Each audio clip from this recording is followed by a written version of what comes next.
राम राम। अभी बात ही बातों में अजय जी कह रहे थे कि भीड़ बहुत ज़्यादा आई। मैं आपको सभी को ये सत्य बताना चाह रहा हूँ कि इससे 4 गुना ज़्यादा भीड़ मेरे हर कैंप में आया करती थी। कांग्रेस सरकार में 20 से ज़्यादा कैंप हुए और 2-2 महीने तक लगातार कैंप लगाए गए। मेरे हाजीपुर में कम से कम 500 परिवार ऐसे हैं जिनके पास रहने के लिए मकान नहीं है। आज भी सपेरा बस्ती में 100 से ज्यादा परिवार ऐसे हैं जो तंबू के नीचे अपना गुजारा कर रहे हैं। तो कांग्रेस सरकार में जब भी कैंप लगाए गए इतने फोरम भरवाए कि ये जनता इतनी परेशान हो गई। वो फोरम अगर मेरी टांट पर थम धर दो बोरिंग भरकर तो मेरे से कौन चालू। लेकिन एक भी अगर आदमी ने कोई लाभ मिले हो तो तुम बताओ, मिले कोई न कोई लाभ कोई मकान को। पूरी 4 साल में 3 मकान मिले हैं सिर्फ, वो हमने दे दिए। उसके बाद 5 साल से लगातार जो खास सुरक्षा की साइट है उसको कांग्रेस सरकार ने नहीं खोली।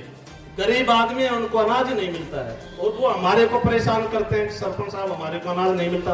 अब हम उसमें क्या करें, वो तो सरकार ने बंद कर रखी है साइटें। पीएम आवास ये सरकार आगे से लिस्ट नहीं निकाल रही, उसमें सरपंच क्या करे बताओ।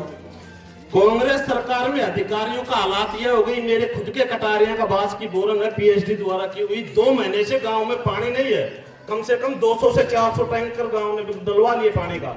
अधिकारी जैया नहीं ये कहकर हाथ खड़े कर रहे हैं कि हमारे पास तो जो इसके ठेकेदार थे वो भग गए। अब ठेकेदार भग गए, उसका समाधान तो वही करेंगे, हम थोड़ी करेंगे। ये हालात है इनकी। बिजली वाले जो हैं किसी के 2-2 लाख रुपए के बिल नहीं, मेरे खुद के कटारे बास में कम से कम 50 लाख से ज्यादा का बिल बकाया है। वहां जाने की इनकी औकात नहीं है। ये वहां जाते हैं जो आदमी मांग कर खाता है, गरीब आदमी है, उसका शाम को जाकर कनेक्शन काटते हैं। अगर ये 500 रुपए बकाया रह गया तो ये जो ठंडा ठेला आदमी उनको तो नहीं छेड़ते। ये भी सब गरीबों के दुश्मन हो रहे हैं। ये हालात हो रही है, सारे स्टाफों का यही हाल है। जब बिजली को देख लो, पीएचडी विभाग को देख लो। मेरे पीएचडी विभाग के अंदर जो कर्मचारी मोटर चलाने का काम करता था वो सब 2 साल का रिटायरमेंट हो गया। उसको मैं मेरी जेब से तनख्वाह दे रहा हूं, बताओ ये कैसे पार पड़ेगी। मेरे को लगातार आज 1.5 साल हो गई जेब से तनख्वाह देते देते। पीएचडी में जो काम कर रहा है कर्मचारी, जो टंकी की जो लाइनें खोलता है उसको मैं तनख्वाह दे रहा हूँ। कम से कम 1 लाख रुपए से ज्यादा का मैंने नुकसान खा लिया 6 महीने में रहने में। भाग ले सकते हैं, कहीं टूट फूट होती है मैं करवाता हूँ, चढ़ी हुई मोटरें मैं ठीक करवाता हूँ। पीएचडी का इतना बुरा हाल है अब गांव में पीने के लिए अभी 15 दिन में तो गांव को पीने के लिए पानी से गांव को मिला है। वहां लाइन टूट गई थी नदी में, मैंने मेरी जेब से पैसे खर्च करके फिर लाइन ठीक करवाई है। ये हालात है इसका।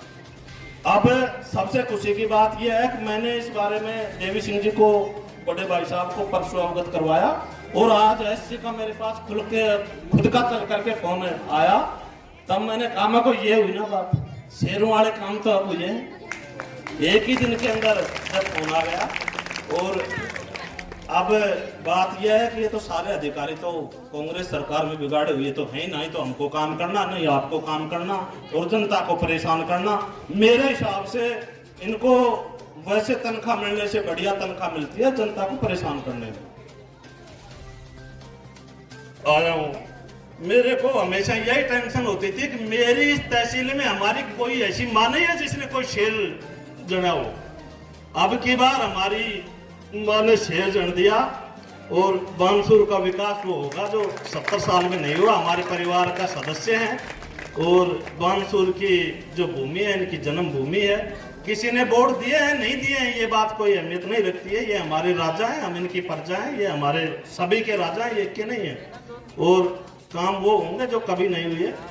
और मैं इनको धन्यवाद देना चाहता हूँ, सब बस्ती माता को जो आपने वोट टाइम दिया। भाई साहब को मैं धन्यवाद देना चाहता हूँ। मैंने इतना सहनशील और इतने अच्छे विधायक, इतने अच्छे विचार रखने वाले विधायक मैंने तो मेरी जिंदगी में कभी नहीं देखा।